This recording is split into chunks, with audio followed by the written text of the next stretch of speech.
مسجد الحرام مکۃ المکرمہ اور مسجد النبوی مدینہ المنورہ سے خطبے کا اردو ترجمہ کے لیے ہمارے سوشل نیٹ ورک کو فالو کرنا نہ بھولیں اور اپنے دوست احباب کے ساتھ بھی ضرور شیئر کیجیے۔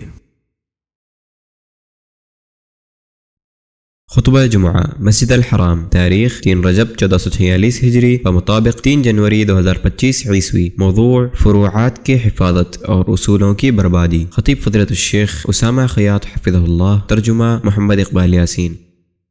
تمام تعریف اللہ کے لیے ہے جس نے اپنے بندوں کو اسلام کی نعمت سے نوازا۔ میں اس پاک ذات کی حمد کرتا ہوں جسے نہ نگاہیں پا سکتی ہیں نہ عقلیں اس کا احاطہ کر سکتی ہیں۔ میں گواہی دیتا ہوں کہ ایک اللہ کے سوا کوئی معبود برحق نہیں، اس کا کوئی شریک نہیں، وہ بادشاہ پاک اور سلام ہے۔ اور میں گواہی دیتا ہوں کہ ہمارے سردار اور نبی محمد اللہ کے بندے اور رسول ہیں۔ آپ نے امت کے لیے اس دین کے اصول و فروع اور عظیم ارکان کو بیان کر دیا۔ اے اللہ، درود و سلام نازل کر اپنے بندے اور رسول محمد پر، ان کے آل و اصحاب پر جو پیشوا متقی برگزیدہ اور نشان راہ ہیں، اور تا قیامت ان پر جو ان کی اچھی طرح پیروی کریں۔ اما بعد، اللہ کے بندو، اللہ کا تقوی اختیار کرو کہ تقوی بیدار لوگوں کی راہ، عقل مندوں کی روش اور نگاہ والوں کا راستہ ہے۔ اس میں لغزش سے سلامتی، جنت سے سرفرازی اور آگ سے نجات ہے۔ جو اللہ اور اس کے رسول کی اطاعت کرے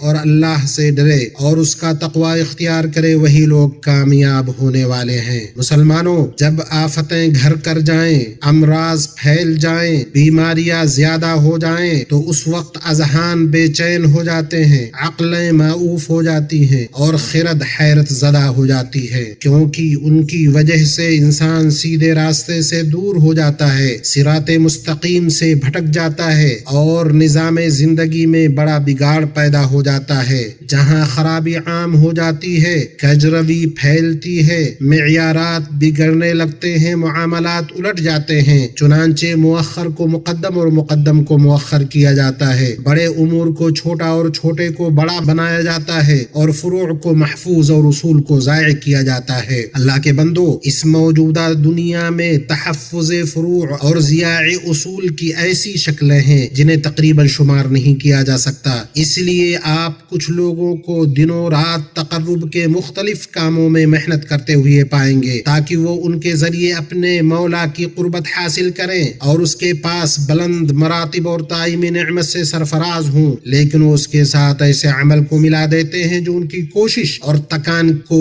بیکار بنا دیتا ہے اور ان کے عمل اور محنت کو رائیگاں کر دیتا ہے۔ جب وہ دعا، مدد طلبی، فریاد رسی، قربانی یا نظر کے ذریعے اللہ کے ساتھ دوسرے کو شریک ٹھہراتے ہیں، عبادت کی قسموں میں سے کسی قسم کو غیر اللہ کے لیے انجام دیتے ہیں جو کہ صرف اللہ کا خالص حق ہے، اس میں سے کچھ بھی غیر اللہ کے لیے کرنا جائز نہیں۔ جب وہ کسی کاہن یا غیب بتانے کا دعویٰ کرنے والے عراف کے پاس جا کر پوچھتے ہیں اور انہیں سچا مانتے ہیں، جب وہ تعویذ یا گنڈا استعمال کرتے ہیں اور لٹکاتے ہیں اور بزعم خیش اپنے نفس یا اپنے اہل و اولاد سے شر دور کرواتے ہیں، حالانکہ اللہ نے اپنے بندوں کے لیے اپنی کتاب میں واضح طور پر بیان کر دیا ہے کہ اس میں جو شرک اکبر ہے اس کا انجام عمل کی رائیگانی اور بربادی ہے، اور یہ کہ اس کا مرتکب آخرت میں اس سے فائدہ نہ اٹھائے گا، جنت اس پر حرام ہوگی اور جہنم اس کا ٹھکانہ ہوگا۔ اللہ تعالیٰ نے فرمایا، یقیناً تیری طرف بھی اور تجھ سے پہلے کے تمام نبیوں کی طرف وحی کی گئی کہ اگر تو نے شرک کیا تو بلا شبہ تیرا عمل ضائع ہو جائے گا اور بالیقین تو ضیاءکاروں میں سے ہو جائے گا۔ صحیح حدیث میں ہے کہ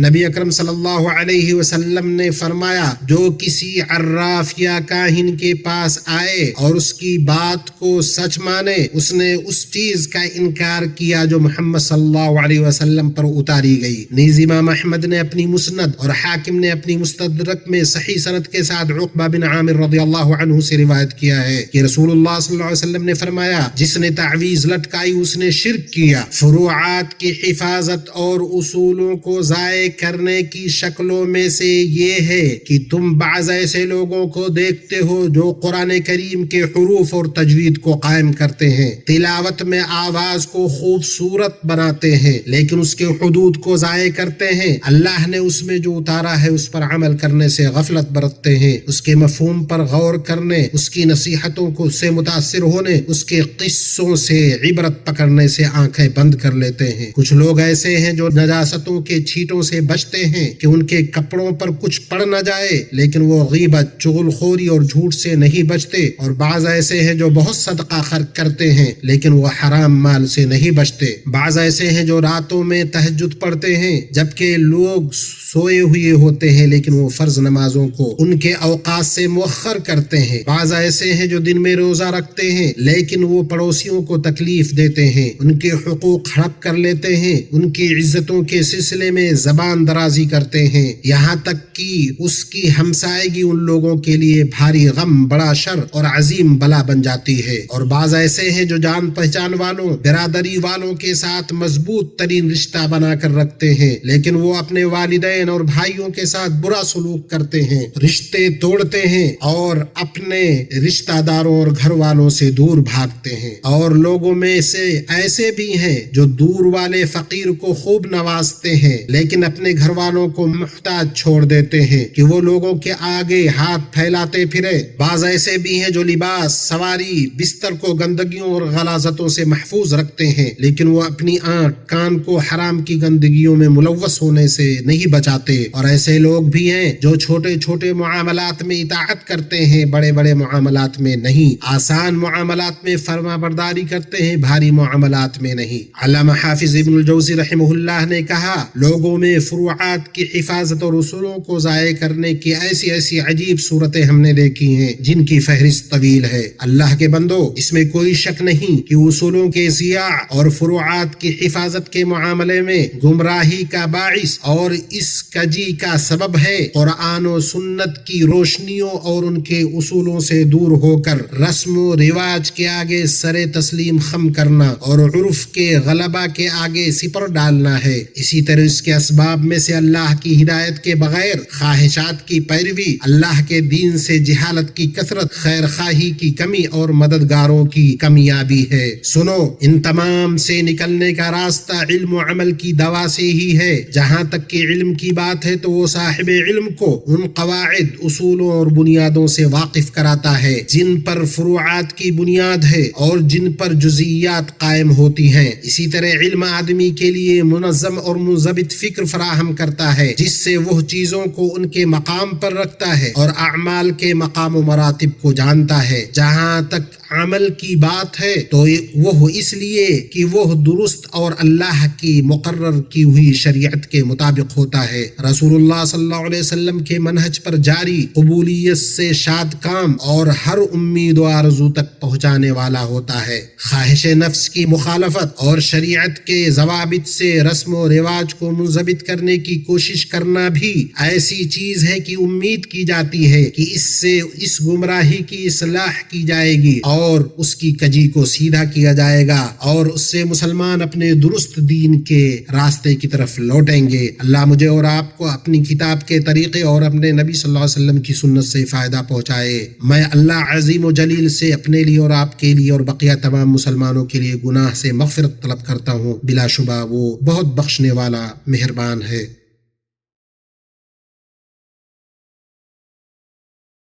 تمام تعریف اللہ کے لیے ہے جو فیصل، منصف، باریک بین اور باخبر ہے۔ میں اس پاک ذات کی حمد بیان کرتا ہوں، دنیا و آخرت کا مالک وہی ہے، اسی کی طرف لوٹ کر جانا ہے۔ میں گواہی دیتا ہوں کہ ایک اللہ کے سوا کوئی معبود برحق نہیں، اس کا کوئی شریک نہیں، اور میں گواہی دیتا ہوں کہ ہمارے سردار اور نبی محمد اللہ کے بندے اور اس کے رسول ہیں، بشارت دینے والے، ڈرانے والے اور روشن چراغ ہیں۔ اے اللہ درود و سلام نازل فرما اپنے بندے اور رسول محمد پر، ان کے آل و اصحاب پر۔ اما بعد اللہ کے بندو، بے شک فروعات کی حفاظت کرنے اور بنیادی اصولوں کو ضائع کرنے میں مبتلا شخص کو پہنچنے والے نقصان کی سنگینی، خاص طور پر اگر یہ بنیادی باتیں توحید اور ایمان کی ہوں، تو اس کی سنگینی اس لائق ہے کہ وہ صاحبان عقل و خرد کو ابھارے کہ وہ اس معاملہ پر مکمل توجہ دیں، اس کی کھائی میں گرنے سے پوری طرح بچیں، اس کے ہر راستے اور ہر محرک سے بچنے کی بھرپور کوشش کریں۔ اللہ کے بندو، اس سے بڑا نقصان کیا ہو سکتا ہے کہ عامل کا عمل برباد ہو جائے، اس کے اجر میں کمی کر دی جائے یا اس کے گناہ کو بڑھا دیا جائے۔ اللہ کے بندو، اللہ کا تقوی اختیار کرو، اصولوں کو ضائع کرنے سے بچو، ہر چیز کی قدر پہچانو اور اسے اس کے مناسب مقام پر رکھو، تمہارے معاملات درست ہو جائیں گے، تمہاری زندگی خوشگوار ہوگی اور تم اپنے رب کی رضا سے سرفراز ہوگے۔ اور ہمیشہ یاد رکھو کہ اللہ تعالی نے آپ کو خیر الانام پر درود و سلام بھیجنے کا حکم دیا ہے۔ ارشاد باری ہے، اللہ اور اس کے فرشتے اس نبی پر درود بھیجتے ہیں، ایمان والو تم بھی ان پر درود بھیجو اور خوب سلام بھیجتے رہا کرو۔ اے اللہ، درود سلام نازل فرما اپنے بندے اور رسول محمد پر، جس طرح تو نے ابراہیم اور آل ابراہیم پر درود نازل فرما۔ اے اللہ، اپنے بندے اور رسول محمد پر سلامتی نازل فرما، جس طرح تو نے ابراہیم اور آل ابراہیم پر درود و سلام نازل فرمایا۔ اے اللہ، تو راضی ہو جا چاروں خلفائے راشدین ابو بکر، عمر، عثمان، علی سے اور تمام آل و اصحاب اور تابعین سے، آپ کی بیویوں امہات المؤمنین سے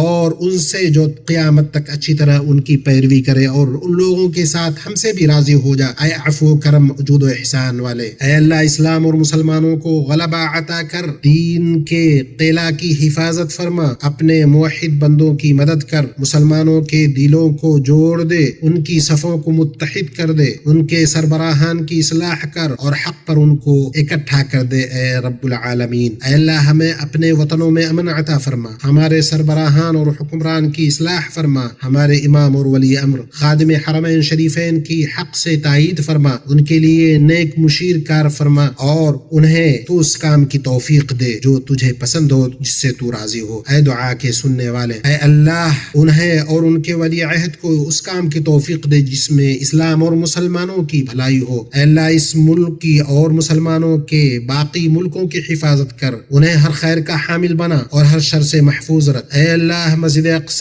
کو آزاد کر، اے اللہ، فلسطین میں مسلمانوں کی حفاظت کر، اے اللہ، ان کی حفاظت کر، ان کے سامنے سے، پیچھے سے، دائیں سے، بائیں سے، اوپر سے، اور ہم تیری عظمت کی پناہ چاہتے ہیں کہ وہ نیچے سے ہلاک کر دیے جائیں۔ اے اللہ، ان کے شہداء پر رحم فرما اور ان کے مریضوں کو شفا دے، ان کے کمزور کو طاقت بخش دے۔ اے اللہ، ان کا معین و مددگار، حامی و ناصر بن جا۔ اے اللہ، اپنے دشمن اور ان کے دشمن کی گرفت فرما، اے ذوالجلال والاکرام۔ اے اللہ، ہمارے دین کی اصلاح فرما جس میں ہمارے معاملے کی حفاظت ہے، اور ہمارے دنیا کی اصلاح فرما جس میں ہماری زندگی ہے، اور ہمارے آخرت کی اصلاح فرما جس کی طرف ہمیں لوٹ کر جانا ہے، اور زندگی کو ہمارے لیے ہر بلائی کا باعث بنا اور موت کو ہر شر سے نجات کا ذریعہ بنا۔ اے اللہ، ہمارے دلوں میں تقوی ڈال دے، انہیں پاک کر، تو ہی سب سے بہتر پاک کرنے والا ہے، تو ہی ان کا مددگار اور مالک ہے۔ اے اللہ، تمام معاملات میں ہمارا انجام بہتر فرما دے، ہمیں دنیا کی رسوائی اور آخرت کے عذاب سے بچا۔ اے اللہ، ہم تجھ سے تیری نعمت کے ختم ہونے، تیری عافیت کے پھر جانے، ایک لخت تیرے عذاب سے آ جانے اور تیری ہر ناراضگی سے تیری پناہ چاہتے ہیں۔ اے اللہ، تجھ سے نیکیاں کرنے، برائیوں کو چھوڑنے، مسکینوں سے محبت کرنے، اپنی مغفرت کرنے اور اپنے اوپر رحم کرنے کی دعا کرتے ہیں۔ اے اللہ، تو ہمارے دلوں میں مسکینوں کی محبت ڈال دے، اور اے اللہ، ہم اپنے اور تیرے دشمنوں کے مقابلے میں تجھے آگے کرتے ہیں، ان کے شر سے تیری پناہ چاہتے ہیں۔ اے اللہ، تو ہمارے مریضوں کو شفا دے، ہمارے مردوں پر رحم فرما، ہمیں ہمارے ان آرزوؤں تک پہنچا دے جو تیری مرضی کے مطابق ہوں، اور باقی رہنے والے نیک اعمال پر ہمارے اعمال کا خاتمہ کر۔ اے اللہ، ہمارے رب، ہم نے اپنے اوپر ظلم کیا، تو ہماری مغفرت نہیں کرے گا تو ہم خسارہ کھانے والوں میں سے ہو جائیں گے۔ اے اللہ، دنیا میں نیکی دے اور آخرت میں بھی ہمیں بلائی عطا فرما۔ اے اللہ، درود و سلام نازل فرما اپنے بندے اور رسول محمد پر اور ان کے آل و اصحاب پر، والحمد للہ رب العالمین۔